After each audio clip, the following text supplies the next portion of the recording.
السلام علیکم۔ کیا آپ جانتے ہیں کون سی ایسی چیز ہے جس کی وجہ سے انسان سب سے زیادہ جہنم میں جائے گا؟ سب سے زیادہ جہنم میں دھکا دینے والی چیز زنا نہیں ہے، چوری کرنا نہیں ہے، ڈاکہ ڈالنا نہیں ہے، شراب پینا نہیں ہے، سود کھانا نہیں ہے، ماں باپ کی نافرمانی، نماز کا چھوڑنا نہیں ہے، زکوٰۃ یا حج کا چھوڑنا نہیں ہے۔ تو پھر کیا ہے؟ ایک مرتبہ نبی پاک صلی اللہ علیہ وسلم نے حضرت معاذ رضی اللہ تعالیٰ عنہ سے فرمایا کہ اے معاذ، کیا تمہیں سارے دین کا خلاصہ بتاؤں؟ اور پھر آپ صلی اللہ علیہ وسلم نے اپنی زبان کو اپنی انگلی سے پکڑا اور فرمایا، اے معاذ، اس زبان کو اپنی قابو میں رکھنا۔ تو زبان ایک بہت بڑی اللہ کی نعمت ہے، اور اس کے غلط استعمال پہ اللہ کی بہت بڑی سزائیں بھی ہیں۔ اس کا مطلب ہے کہ کوئی نعمت بری نہیں ہوتی، اس کا غلط استعمال کرنا برا ہوتا ہے۔ اس زبان کو اگر انسان اچھے کاموں میں استعمال کرے تو اللہ کی رضا کا سبب بنے، نبی پاک صلی اللہ علیہ وسلم کی نگاہ رحمت کا انسان مستحق ہوتا ہے، لوگوں میں عزت پاتا ہے، لوگ اس کو اپنے قریب کرتے ہیں، اس کو اپنے سر آنکھوں پر بٹھاتے ہیں اور اس سے پیار کرتے ہیں، اور اگر وہ مر جاتا ہے تو ہاتھ اٹھا کر بے اختیار اس کے لیے دعائیں بھی کرتے ہیں۔ اور یہی زبان ہے کہ اگر اس زبان کا مس یوز کیا جائے تو اللہ ناراض، رسول ناراض، لوگ نفرت کرنے لگتے ہیں، اور جو لوگ مجبوراً فیملی ممبرز ساتھ ہوتے ہیں وہ انتہائی بے بسی اور خوف کے ساتھ وقت گزار رہے ہوتے ہیں۔ اور جب ایسا شخص مرتا ہے تو لوگوں کی زبان سے بے اختیار نکلتا ہے، اے اللہ تیرا شکر، گیا، اور پھر مرنے کے بعد اسے کوئی یاد نہیں کرتا۔ تو اس زبان کی اہمیت کا اندازہ آپ لگا سکتے ہیں کہ وہ چیز جس کا درست استعمال اللہ کی رحمت کو متوجہ کر دے اور جنت میں داخل کر دے، اور اس کا غلط استعمال اللہ سے بھی دور کرے اور لوگوں سے بھی دور کرے اور جہنم میں داخل کرے، تو وہ چیز کتنی امپورٹنس رکھتی ہوگی۔ نبی پاک صلی اللہ علیہ وسلم کے سامنے ایک عورت کا ذکر ہوا کہ ایک عورت معمولی سی عبادت کرتی ہے اور روٹی کے ٹکڑے صدقہ کرتی ہے، لیکن اپنے زبان سے کسی کو تکلیف نہیں پہنچاتی۔ تو آپ صلی اللہ علیہ وسلم نے فرمایا کہ ایسی عورت جنت میں ہے۔ اور ایک عورت کے بارے میں بتایا کہ وہ کثرت عبادت کرتی ہے اور پنیر کے ٹکڑے صدقہ کرتی ہے، لیکن اپنی زبان سے لوگوں کو تکلیف پہنچاتی ہے۔ تو آپ صلی اللہ علیہ وسلم نے فرمایا کہ وہ جہنم میں ہے۔ تو اس کا مطلب یہ ہوا کہ انسان کا تعلیم یافتہ ہونا، اس کا ہائیلی ایجوکیٹڈ ہونا، یہ تمام چیزیں سعادت کی، انسان کے لک کی بات ہے۔ لیکن اگر خدا نہ خواستہ زبان کا اگر مس یوز ہوا، یعنی اگر کوئی عزت دار پڑھا لکھا انسان باہر تو بہت تمیز سے مینرز کے ساتھ میٹھی باتیں کرتا ہے، لیکن اگر گھر میں جاتا ہے تو بچے اور بیوی سہم جاتے ہیں، انہیں ٹونٹنگ کرتا ہے، ان کے ساتھ لڑائی کرتا ہے، تو پھر اس کے لیے یہ وعید ہے۔ اس لیے اللہ سے دعا ہے کہ اللہ زبان کی حفاظت کی توفیق عطا فرمائے، ورنہ یہی چیز آپ کی عمروں، حج، بچیوں کی شادیاں کروانا، زکوٰۃ، صدقہ، ان سب چیزوں پر پانی پھیر کر دخول جہنم کا سبب بن سکتی ہے۔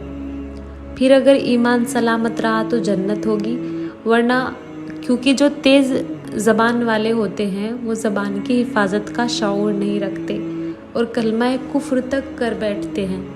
ایک بہن نے بتایا کہ میں نے اپنے شوہر کو نماز کے لیے کہا تو مفتیان اکرام کو گالیاں دینی شروع کر دی، اور ایک خاتون بتاتی ہے کہ روزے کے لیے شوہر کو بولا تو نعوذ باللہ اللہ کو گالیاں دینا شروع کر دی۔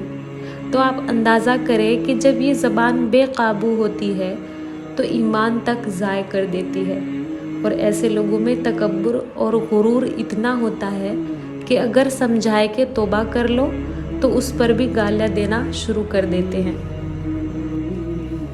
تو اس لیے اس زبان پہ قابو پالو، کیونکہ جتنی زندگیاں اس سے برباد ہوئی اتنی دھماکوں سے نہیں، اتنا پیسے کی کمی سے نہیں۔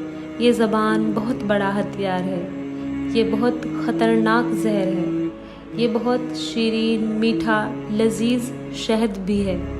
یہ زبان 7 سمندر کی کڑواہٹوں سے زیادہ کڑوی ہے اور ساری دنیا کے شہد سے بھی زیادہ میٹھی ہے۔ تو اس لیے اس پر قابو پانا سیکھ لو، اور اگر اس پر قابو نہ آیا تو دنیا میں بھی شرمندہ اور آخرت میں بھی شرمندہ۔ اور سب سے زیادہ عمل کو برباد کر دینے والی چیز زبان کا گندا بول، اور سب سے زیادہ انسان کو خوبصورت بنا دینے والی چیز زبان کا میٹھا بول۔ اگر تمہاری بیوی تم سے تنگ ہو، یا تمہارا بھائی تم سے تنگ ہو، یا تمہارے رشتہ دار تم سے تنگ ہو، یا تمہارا نوکر یا تمہارے ساتھی تم سے تنگ ہو، تو یاد رکھنا اللہ کے دربار میں بھی تنگی دیکھو گے۔ اللہ اپنے معاملے میں جو چاہے جس کو چاہے بخش دے، لیکن اگر ہم نے زبان سے کسی کا دل دکھایا تو جب تک وہ انسان معاف نہ کر دے اللہ نہیں بخشیں گے۔ لوگ بات بات پر، چھوٹی چھوٹی باتوں پر ہائپر ہو جاتے ہیں، تو یہ اپنے کردار کی اصلاح کرنے کا، خود کی تربیت، خود کو صحیح کرنے کا وقت ہے۔ اگر آپ کو چھوٹی چھوٹی باتوں پر بھی غصہ آتا ہے تو خود پر کام کرنے کی ضرورت ہے۔ تو اس لیے اس زبان کو قابو میں رکھنا، اس سے گالی نہ دو، اس سے لوگوں کو بے عزت نہ کرو، اس سے ایسا بول نہ بولو جس سے کسی کا دل ٹوٹے، کیونکہ جب دل ٹوٹتا ہے تو جڑتا نہیں ہے۔ اللہ سے معافی مانگنا اور ہے اور بندوں سے معافی مانگنا اور ہے۔ معاف کوئی کر بھی دینا تو دل کا زخم بھرتا نہیں ہے، کیونکہ جو دل ہوتا ہے نا وہ ایک شیشے کی طرح ہوتا ہے، اور شیشے کے اندر ایک بات یہ ہوتی ہے کہ اگر شیشہ ٹوٹ جائے نا تو پھر کبھی جڑتا نہیں۔ تو دل کا بھی یہی مسئلہ ہے کہ اگر انسان کا دل ہماری زبان کے کڑوے بول کی وجہ سے ٹوٹ جائے تو پھر اس کا جڑنا مشکل ہے۔ آپ دل کی محبت کو زبان کی بدتمیزی سے حاصل کر لو گے، یہ کبھی ہو نہیں سکتا۔ اور اس دل کو توڑنے والی چیز زبان ہے، اور اس کو جوڑنے والی چیز بھی زبان ہی ہے۔ اس لیے گالیاں دینا، تانے دینا، ذلیل کرنا، بے عزت کرنا، ٹونٹنگ کرنا، غیبت کرنا، برائیاں کرنا، یہ اپنی زندگی سے نکالو گے تو آپ کو اپنے عیب نظر آنے شروع ہو جائیں گے۔ اور اگر دوسروں پر فوکس کرو گے تو ایسے لوگوں کو اللہ اپنے عیب بلا دیتا ہے، اور وہ اپنی غفلتوں میں مر کر بڑے گھاٹے کا سودا کر کے جاتے ہیں۔ اس لیے اپنی آنکھیں بند کر لو لوگوں کے عیب دیکھنے سے، اپنے کان بند کر لو لوگوں کی برائیاں سننے سے، اپنی زبان بند کر لو لوگوں کی غیبتیں کرنے سے، تو آپ انتہائی خوبصورت زندگی دیکھو گے۔